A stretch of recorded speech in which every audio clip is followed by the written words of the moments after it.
Hi children, welcome back to our class.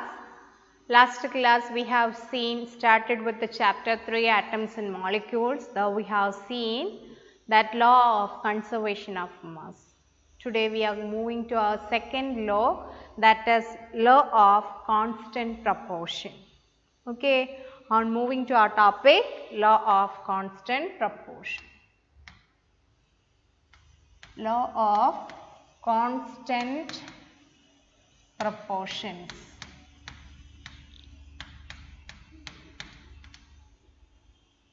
The same law is also known as law of definite proportion. Law of definite proportion.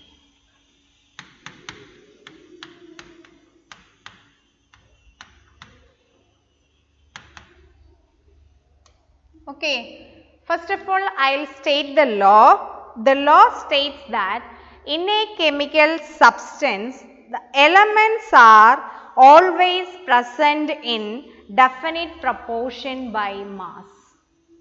In a chemical substance, that is very important, in a chemical substance the elements are combined there in definite proportions by mass. Okay, I know that you didn't understand anything. By taking example, we can understand it more clearly. Okay. So, once again I will state the law. In a chemical in a chemical substance, the elements are always present in definite proportions by mass. We can see, for that we can take the example of water. We can take water, we will get water from different sources of water.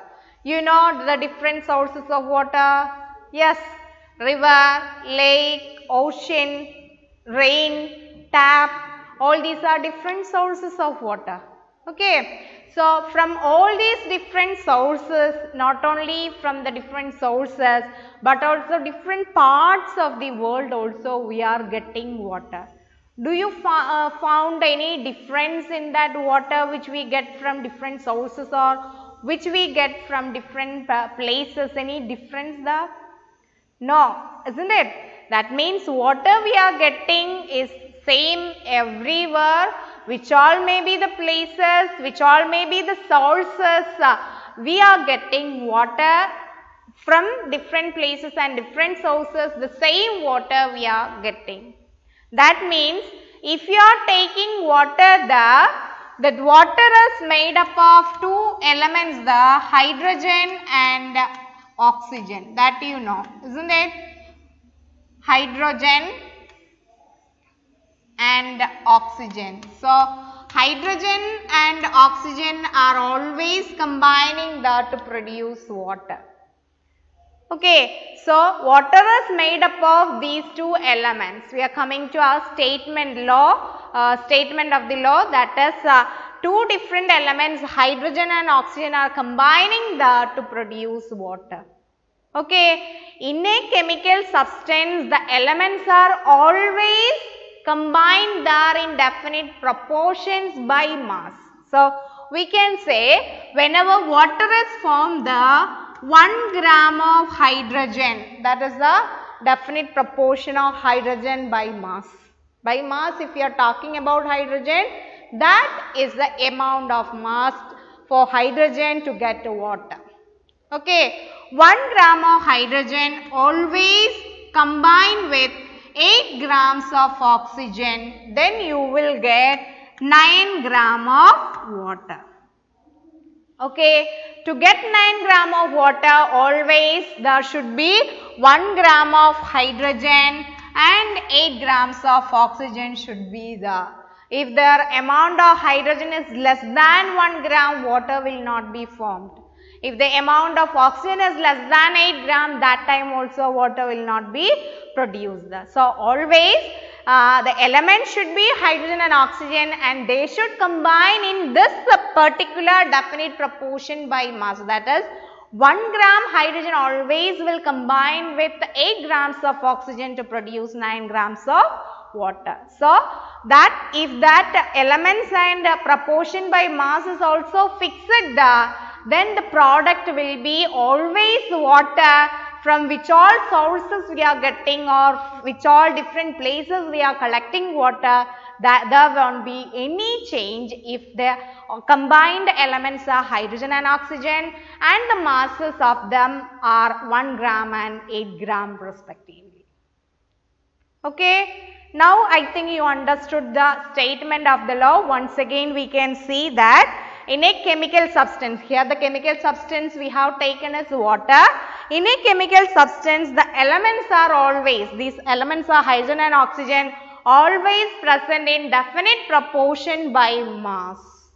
By mass is very important, not by molecules or atoms. By mass they are combining that to produce the chemical substances. Okay, we can take one more example for that. One more example we can take another, that is carbon dioxide as another example. Example, carbon dioxide. Last class we have seen, while discussing the law of conservation of mass, we have taken that calcium carbonate and heated to produce carbon dioxide. We got that time carbon dioxide gas. So by heating this calcium carbonate, we can produce calcium oxide and carbon dioxide. So one way of producing this carbon dioxide is heating calcium carbonate. That time we are getting carbon dioxide, right? Then one more method we can discuss, that is direct combination of carbon and oxygen, right? By combining carbon and oxygen directly, we can obtain carbon dioxide gas. Okay, so these are, there are so many methods are there, but here we are discussing only two methods. These are the two methods to get carbon dioxide gas. Okay, both the cases we are getting the gas carbon dioxide, and in that carbon dioxide the elements present are carbon and oxygen. Okay, so in that carbon dioxide, which are the elements present there? The elements present in carbon dioxide is carbon and oxygen. So carbon and oxygen are there combining to produce carbon dioxide. Okay, and in this carbon dioxide we can see this carbon and oxygen are combining there in a fixed ratio by mass of 3:8. The mass of carbon is 12 gram. Mass of carbon is 12 gram and oxygen mass is 16 gram. Okay, so by combining this oxygen and carbon, the total mass you are getting, the 2 oxygen is there, 2 into 16. So 12 plus 32, you will get 44 gram of carbon dioxide. Okay, so 44 gram of carbon dioxide if you are getting in that 12 gram, in that 44 gram of carbon dioxide, it will be 12 gram carbon. It will be 12 gram carbon and 32 gram oxygen. It will be that they are combining that to get 44 gram of carbon dioxide. Okay, so 12 gram plus 32 gram will give you 44 gram of carbon dioxide. So we can make it a simple ratio, that is 3 dividing by 4, you will get a 3 there, and this is also dividing there, you will get a 3:8. Sorry, 3:8. So in 44 gram of carbon dioxide, if you are taking in that 44 gram of carbon dioxide, carbon and oxygen are combining by the ratio of mass 3:8. So always if you are taking carbon dioxide there, the elements present in carbon dioxide will be carbon and oxygen, and they will combine in this proportion by mass, 3:8 proportion by mass, to form always 44 gram of carbon dioxide. So that is the law of constant proportion or law of definite proportion. The mass is definite, that is why it is also known as law of definite proportion. Okay, hope this law is also clear to you. Now, based on these two laws, that atoms are combining that to produce different substances, and according to that the properties also will be different. I told you that John Dalton introduced the term atoms. Atom from the Greek, it means that atom, or the word is derived from the Greek word that is atomos. Atomos means indivisible. Atomos means indivisible, and that is what that name atom is given for that basic structural units.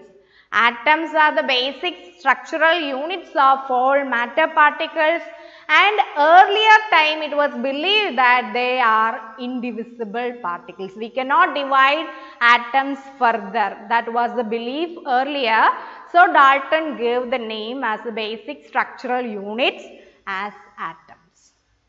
Okay, and according to that John Dalton derived a atomic theory, and there are 6 postulates for that Dalton's atomic theory, that we can see John Dalton's atomic theory. One by one the points we can see. John Dalton's atomic theory, it is known as Dalton's postulates of Dalton's atomic theory. Postulates of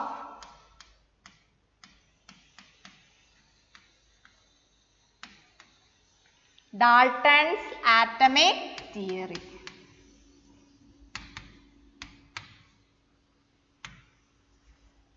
Okay, now we can see one by one the points. John Dalton's atomic theory states that all matter is made up of very tiny particles, and the tiny particles are called atoms.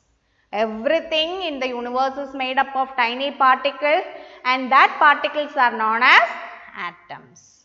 Okay, now the second postulate says that atoms are indivisible particles. On that basis we gave the name as atoms, and they are indivisible particles which cannot be created or destroyed in a chemical reaction, that we have seen in that law of conservation of mass.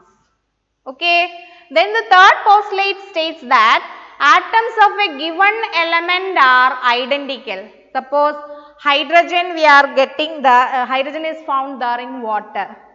Okay, and that same hydrogen is present there in another compound, that is hydrogen peroxide. Water is H2O. Water I will write as H2O, and hydrogen peroxide formula is H2O2. In both the compounds we can see presence of hydrogen there. Okay, so hydrogen is present in both the cases. If it is hydrogen in both the cases present there, then the mass and chemical properties of these two hydrogen will be same and properties will be identical. That is the third postulate. Okay, then the next one, atoms of different elements have different masses and different chemical property. If you are considering the same thing, hydrogen and oxygen are different atoms, their masses we have seen the 1 gram hydrogen and it will combine with oxygen, isn't it? So, that is the combining mass only, but for hydrogen if you are taking the mass, hydrogen mass is 1 gram and oxygen mass is 16 grams. So, it may not be the same and the properties also will be different if the atoms are of different elements. Okay. And the fifth postulate states that atoms combine in the ratio of small whole numbers to form compounds. Atoms are combining that to produce a compound by simple whole numbers. Just now we have seen formation of water there, and what atoms, two atoms of hydrogen will combine the one atom of oxygen to produce water molecule there, and in that case 2:1, that is the combining atomic ratio. 2 atoms of hydrogen will combine with 1 atom of oxygen to produce 1 water. Okay, so that will be combined in the ratio, simple ratio. It will be very simple ratio. And then the last postulate states that the relative number and kinds of atoms are constant in a given compound. If you are taking the compound hydrogen, water, or if you are taking the compound carbon dioxide, in that case number and kinds of atoms will be constant. For a given compound it will be constant. So, these are the different postulates of Dalton's atomic theory. Okay. And in this the Dalton's atomic theory, there is a textual question. We can see that page number 33, question number 3. Which postulate of Dalton's atomic theory is the result of law of conservation of mass? Based on law of conservation of mass, Dalton derived the postulate, that second postulate, that atoms are indivisible particles which cannot be created or destroyed in a chemical reaction. That is based on law of conservation of mass. And the next question, which postulate of Dalton's atomic theory can explain the law of definite proportion?